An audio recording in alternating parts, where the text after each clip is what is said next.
ইসলাম হুকুমাত কায়েম করতে চাই, ইসলাম হুকুমাত কায়েম করতে চাই। ইসলাম হুকুমাত কায়েম করলে কি হবে? বাংলাদেশের সমস্ত গরিবরা দরিদ্র সীমার উপরে চলে যাবে। ইসলাম হুকুমাত হলে আমার মা বোনরা ধর্ষিত হবে না। ইসলাম হুকুমাত হলে খোলা আকাশের নিচে বাংলাদেশের একজন নাগরিক আর ঘুমাতে হবে না। যদি ইসলাম হুকুমাত হয় বস্ত্রহীন একটা মানুষ বাংলাদেশে থাকবে না। যদি ইসলাম হুকুমাত হয় কেউ খাবে কেউ খাবে না, এইটা আর থাকবে না। কেউ দশতলায় কেউ নিচতলায়, এই বৈষম্য থাকবে না। আমাদের বাংলাদেশের প্রত্যেক নাগরিকের অধিকারকে ফিরিয়ে দেওয়া হবে, সাম্যতা হবে, মানবিক মর্যাদা প্রদান করা হবে, ন্যায় বিচার প্রতিষ্ঠা। আউযু বিল্লাহি মিনাশ শাইতানির রাজিম। বিসমিল্লাহির রহমানির রহিম। ওয়ালা তাহিনু ওয়ালা তাহজানু ওয়া আনতুমুল আ'লাউনা ইন কুনতুম মুমিনিন। সাদাকাল্লাহুল আলিয়্যুল আযীম। সবাই পড়ি সাল্লাল্লাহু আলাইহি ওয়াসাল্লাম। 8 দল কর্তৃক আয়োজিত আজকে এই মহাসমুদ্রের সম্মানিত সভাপতি, প্রধান অতিথি, সকল দলের নেতৃবৃন্দ, উপবিষ্ট ইসলাম প্রিয় দেশপ্রেমী ভাইয়ের আমার, আমরা বারবার ভূখণ্ডকে স্বাধীন করেছিলাম। ব্রিটিশের বিরুদ্ধে আন্দোলনের সূচনা মুসলমানই করেছিল। ভেবেছিলাম ব্রিটিশ এদেশ থেকে পালালি মানুষ শান্তি পাবে, মুক্তি পাবে। কিন্তু আমরা কি দেখলাম? ব্রিটিশ এদেশ থেকে চলে যাওয়ার পরেও বৈষম্য দূর হয় নাই। আমরা ভেবেছিলাম মুসলমানদের জন্য আলাদা ভূখণ্ড করতে পারলি মুসলমান শান্তি পাবে, মুক্তি পাবে।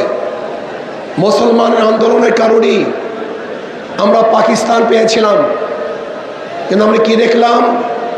বৈষম্য দূর হয় নাই।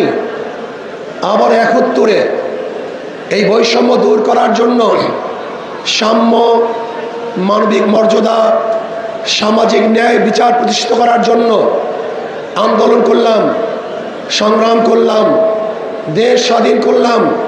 ভেবেছিলাম বৈষম্য দূর হবে, মানুষ মুক্তি পাবে, শান্তি পাবে। কিন্তু আমরা কি দেখলাম?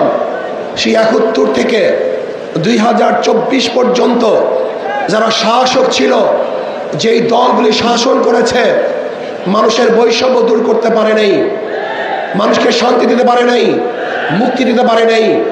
আবারও বৈষম্য দূর করার জন্য আপনারা জানেন 2024 জুলাই আগস্টের আন্দোলনে মানুষ আবারও জীবন দিয়েছে, রক্ত দিয়েছে।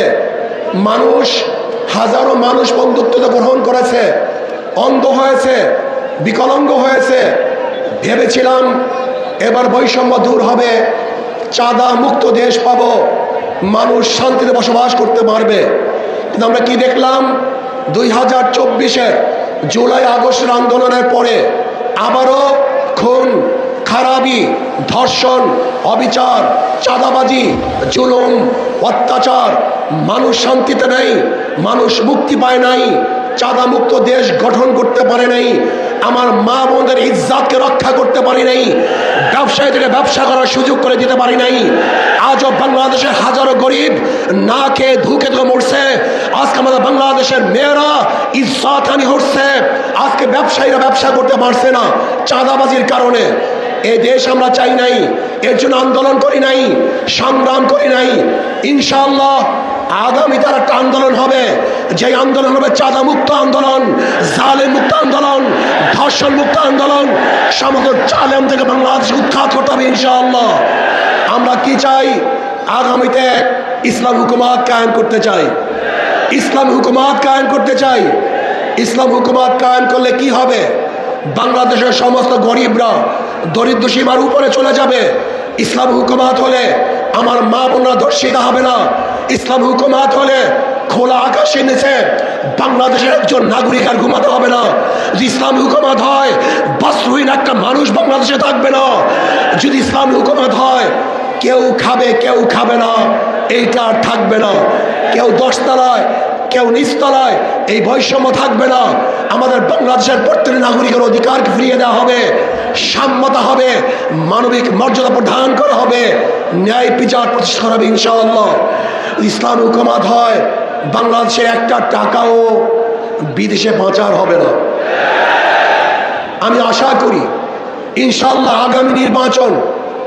আগামী নির্বাচনে মানুষ দুই ভাগে ভাগ হয়ে যাবে। একদল মানুষ ইসলামের পক্ষে, একদল মানুষ ইসলামের বিপক্ষে। কেউ দেশের পক্ষে, কেউ ভারতের পক্ষে। আপনি ইসলামের পক্ষে থাকতে চান না বিপক্ষে থাকতে চান?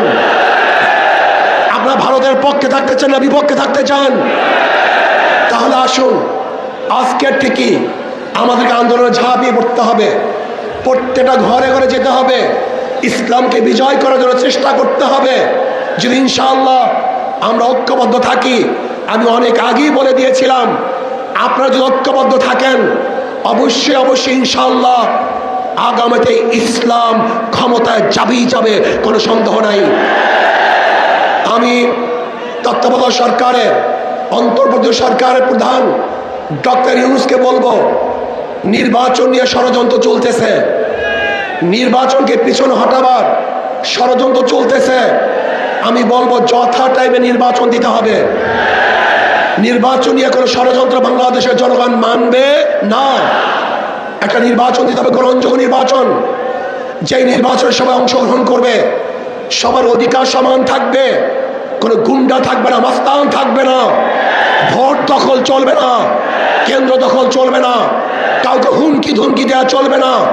বর্তমান প্রত্যেকে নীত আদর্শ রক্ষা করার জন্য, বাস্তবায়নের জন্য চেষ্টা করবে। সেই সুযোগ, লেভেল প্লেইং ফিল্ড সরকারকে গঠন করতে হবে, সেই পরিবেশ সৃষ্টি করতে হবে। যদি আপনি ব্যর্থ হন তাহলে বাংলাদেশের জনগণ আপনাকে অবশ্যই ক্ষমা করবে না। আসুন আমরা সম্মিলিতভাবে আগামী ইসলাম হুকুমাত কায়েম করার জন্য আমাদের যা কিছু আছে সব নিয়ে ঝাঁপিয়ে পড়ব। অবশ্যই ইনশাআল্লাহ ইসলাম বিজয় হবে, এদেশের চাঁদাবাজরা আর বিজয় অর্জন করতে পারবে না। আমা আলাইনা ইল্লাল বালাগ। আসসালামু আলাইকুম ওয়া রাহমাতুল্লাহি ওয়া বারাকাতুহু।